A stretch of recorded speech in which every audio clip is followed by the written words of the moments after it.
আমরা সপ্তম শ্রেণীর গণিত বইয়ের অনুশীলনী 1.1 এর 2 নম্বর প্রশ্ন, ভাগের সাহায্যে বর্গমূল নির্ণয় করো। এই অঙ্কগুলির সমাধান ইনশাআল্লাহ আমরা করব। এখানে 4টা অঙ্ক আছে, ক, খ, গ এবং ঘ। প্রথম অঙ্কতে আছে 225 কে আমরা ভাগের সাহায্যে বর্গমূল নির্ণয় করব। তো ভাগের সাহায্যে বর্গমূল নির্ণয় করার জন্য আমরা আগে সংখ্যাটাকে লিখব, লেখার পর ডান দিক থেকে জোড়ায় জোড়ায় সাজাবো, এক জোড়া এবং একটা থাকে জোড়াবিহীন। তারপর ডান পাশে একটা দাগ টানবো, দাগ টেনে যে বাম পাশে যে জোড়া অথবা যে জোড়াবিহীন সংখ্যা থাকে সেটা থেকে আমরা প্রথম কাজ শুরু করব। এই বাম পাশে 2 আছে জোড়াবিহীন, আমরা দেখবো 2 পূর্ণবর্গ কিনা। 2 পূর্ণবর্গ নয়, 2 যে ছোট পূর্ণবর্গ সংখ্যাটা এখানে লিখবো। 2 যে ছোট পূর্ণবর্গ সংখ্যা হচ্ছে 1, 1 দিয়ে নিচে বসবে, 1 এর বর্গমূল বসবে ভাগফলে। 1 এর বর্গমূল হচ্ছে 1, এটি হচ্ছে বর্গমূলে বসবে 1।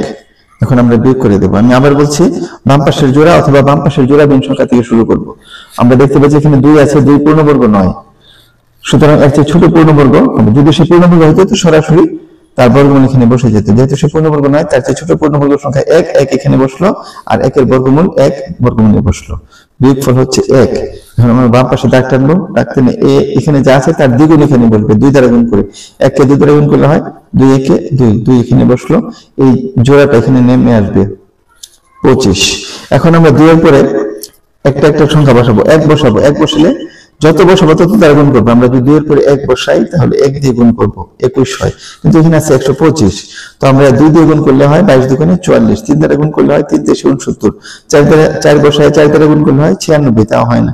এখন আমরা 2 এর পরে 5 বসালাম, বসিয়ে 5 দ্বারা গুণ করে দিলাম, তো দেখতে পাচ্ছি আমরা 125 হলো। তাহলে 2 এর পরে 5 বসাবো, বর্গমূলে 5 বসাবো, 5 দ্বারা 25 কে গুণ করে দেব 125, তাহলে ভাগশেষ হচ্ছে 0। সুতরাং নির্ণেয় বর্গমূল হচ্ছে 15। এটা হলো রাফ। 2 নাম্বার 961, আমরা এক জোড়া সাজালাম, একটা জোড়াবিহীন থাকে, এটা নিজেই পূর্ণবর্গ সংখ্যা, তার বর্গমূল হচ্ছে 3, 3 এখানে বসাবো, 3 এর বর্গ 9 এখানে বসবে। এরপরে এখানে 0, বিয়োগফল 3 এর দ্বিগুণ এখানে আসবে 6, এখানে নামবে হচ্ছে 61, এখানে নামবে 61। নামার পর এখন 6 এর পরে যদি আমরা 1 বসাই তাহলে আমরা এখানে 1 বসবে, 61 কে 1 দ্বারা গুণ করলে 61 হয়। সুতরাং বর্গমূল সমান হচ্ছে 31। বাকির সাথে আমরা এটা বর্গমূল করে ফেললাম। তারপরে গ নাম্বার হচ্ছে 3969 কে আমরা যদি জোড়ায় সাজাই, ডান দিক থেকে 1 জোড়া 2 জোড়া হয়।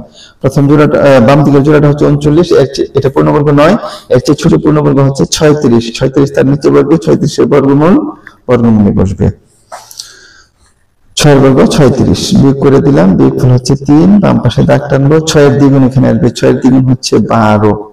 এমন ভাবে 12টা বসাবো যাতে ডান পাশে একটা অঙ্ক কমপক্ষে খালি জায়গা থাকে, একটা অঙ্ক লেখার মতো জায়গা খালি থাকে। এরপরে কেটে নিয়ে আসবো আমরা এই পরের জোড়াকে 69।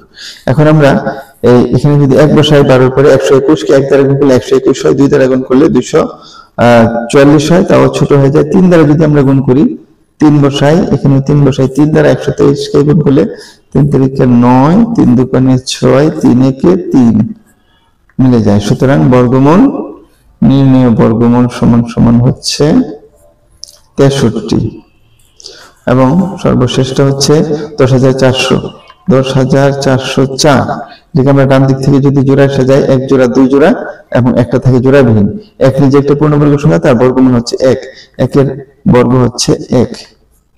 বিয়োগফল 0, বাম পাশে দাগ দিলাম, 1 এর দ্বিগুণ আসবে 2, এখানে আসবে পরের জোড়া হচ্ছে 04। তো 04 বসানোর পর 2 এর পরে যদি আমরা 1 বসাই তাহলে 21 হয়, 21 কে 1 দ্বারা গুণ করলে 21 হয়, যা এটার তুলনায় 4 এর তুলনায় বড় হয়ে যায়, ভাজ্যের তুলনায় বড় হয়ে যায়। সুতরাং একবারও দেওয়া যাবে না। কেটে আনার পর যদি ভাগ না যায় তখন বর্গমূলে একটা 0, এখানে একটা 0 বসাবো, 0 বসালে 20 0, বিয়োগফল থাকে 4ই থাকে, আবার 0 বার গেল, একবারও গেল না। এখন আমরা কেটে আনবো পরের জোড়া হচ্ছে 04, আর এখানে 10 এর দ্বিগুণ আসবে 20। এখন যদি আমরা 2 দ্বারা গুণ করি, 20 এর পরে 2 বসাই এবং তাকে 2 দ্বারা গুণ করি, 202 কে 2 দ্বারা গুণ করলে 2 দুগুণে 4, 2 0 0, 2 দুগুণে 4। সুতরাং নির্ণেয় বর্গমূল নির্ণয় বর্গমূল সমান সমান হচ্ছে 102। আশা করি কিভাবে ভাগের সাহায্যে বর্গমূল করতে হয় তোমরা তা বুঝতে পেরেছো। এই 4টা বর্গমূল তোমরা ভালো করে বাসায় অনুসরণ করো। এই ধরনের আর সমস্যা আসলে ইনশাআল্লাহ তোমরা সবাই করতে পারবে। সবাইকে ধন্যবাদ।